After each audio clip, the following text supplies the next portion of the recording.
It's the Mike Can Podcast Show on cointelpro.Russell. Yeah, everybody, we just got finished eating the KOP meatballs and Italian dinner upstairs with Daddy-O, who also can be seen at the KOP video site, Smoking Marijuana for All the Fathers out there. Mike Can's got a great guest that he's got coming in that we're waiting for while we're chatting here. His name is John Potash. I don't know much about what's going on, but what he has filled me in about it is very, very interesting. And we are going to have some people that are going to act like you guys out there. Maybe want to ask some questions, and where we're not a live show, you'll be able to hear it through, hopefully, the questions that will be asked by the people that will be here. So I'm kind of going to sit back on this one because I'm going to donate this first podcast ever. And again, this is the first KOP production podcast, and I'm giving this to Mike Can.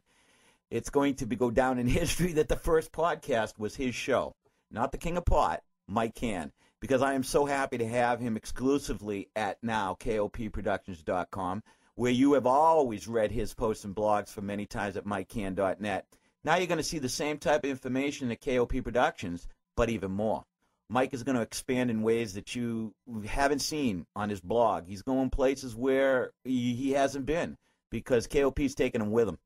So we hope you will enjoy this new podcast that we're putting together for you. And I'm going to sit back and run all the controls here, and I'm going to have Mike Can take over. It's Mike Can on cointelpro.Russell. Thanks, KOP. The FBI War on Tupac Shakur and Black Leaders is a new book and a DVD put out by John Potash. We're going to be interviewing him. Got a lot of questions about this project that he's been looking into. I've looked into it a little bit myself. I got some questions. Should be interesting. He's basically saying that U.S. intelligence, whether it's the police or the military, they're targeting people such as Tupac Shakur, Martin Luther King, the Black Panthers, Jimi Hendrix, and it's going that route. So we're gonna interview him. We're gonna ask the questions, and we're gonna find out.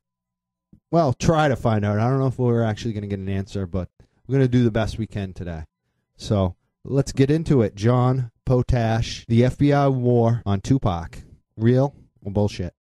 Can podcast show on cointelpro.Russell.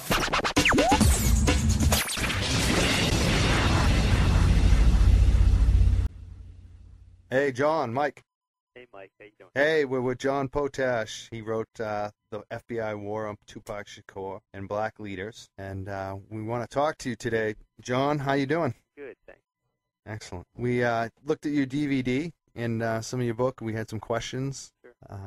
The first one was, tell us about Death Row Records and how many police were working over there. Well, by their admission and police investigators' findings, he said Russell Poole, a high-level police detective, Los Angeles police detective, said there was dozens and dozens of his fellow police officers working at all levels of Death Row Records, and that was some of the evidence that they were working for U.S. intelligence. Another piece of evidence is that Russell Poole said that when he asked his superiors about that, they told him in confidence that you could call them troubleshooters or covert agents, and expecting him to be okay with that, being white or whatever, that he wouldn't care as much about the fact that these guys were part of what Russell Poole found was the setup of the murders of Tupac Shakur and Biggie Smalls, who Russell Poole was the lead investigator of the investigation for,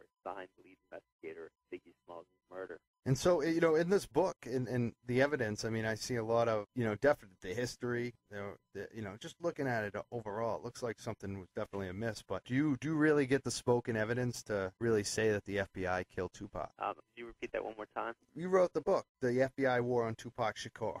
Right. If you had to just sum it up for the average person out there in a soundbite type frame, how do you prove that the FBI killed Tupac? Simply. Basically through a lot of evidence that I found over 15 years off and on of research. One piece, there's a number of different pieces of that evidence. One piece, of course, was the fact that when I put in a Freedom of Information Act for his FBI file, the person at the Department of Justice ended up telling me, even though she said she wasn't allowed to tell me, she ended up telling me that there's over 4,000 pages in his FBI file.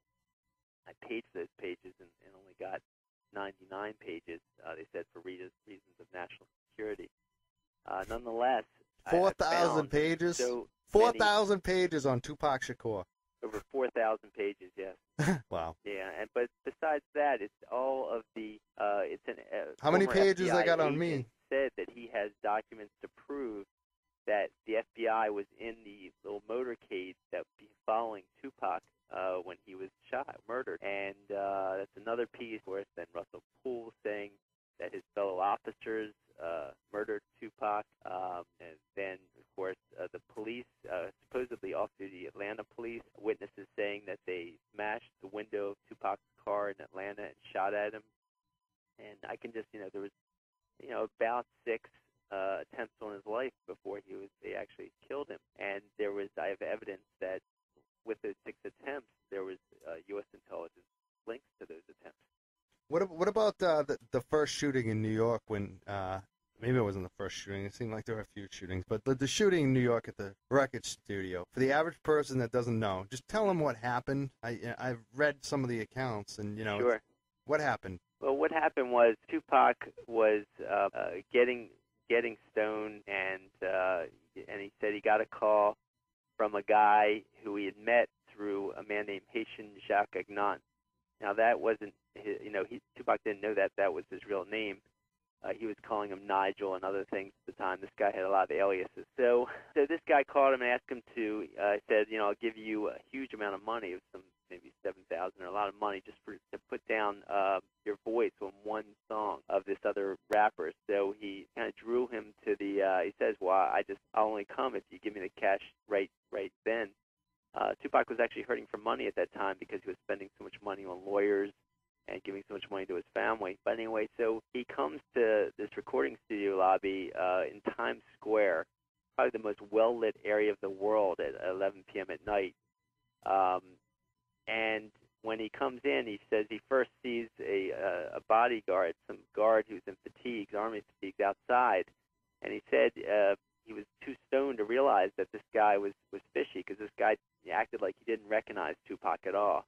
And who doesn't, by that time, who doesn't recognize Tupac when he already had, top selling albums, and he was already in several movies. But nonetheless, so he said he went into the recording studio lobby, and according to a court affidavit from a doctor who analyzed him afterwards, saw Tupac after the incident, basically one bullet, these two guys came in and, drew guns on Tupac and his friends. They told them all to get down on the floor. Tupac said he was scared stiff. He was scared frozen. So the guy ended up shooting him, and then Tupac went down on the floor, and then he shot him Tupac twice in the head. And if you look at I have a copy of the doctor's autopsy that was court evidence. 2 bullets went in through the back of his skull and out the front of his skull, barely missing his brain. It was miraculous that he survived that. So this was a murder attempt. This was no random mugging in the most well-lit area of the world at night. This was a murder attempt. And you know what? I'm going to stop you right there, John. And immediately drove up to the lobby when they ran out of the lobby. When his friends ran out of the lobby, the police were immediately there. Plus, when the security guard went to offer the security videotape of the whole incident to the police, they basically just turned it, just didn't do anything with it and said they're closing the case. Yeah, you're tying it up. Yeah, the thing is, if I've watched a lot of these, murder mysteries or whatever you watch on FX channels on the cable, you know what I'm talking about. Yeah. Forensics. And the first people you look at in murder cases are the people close to them.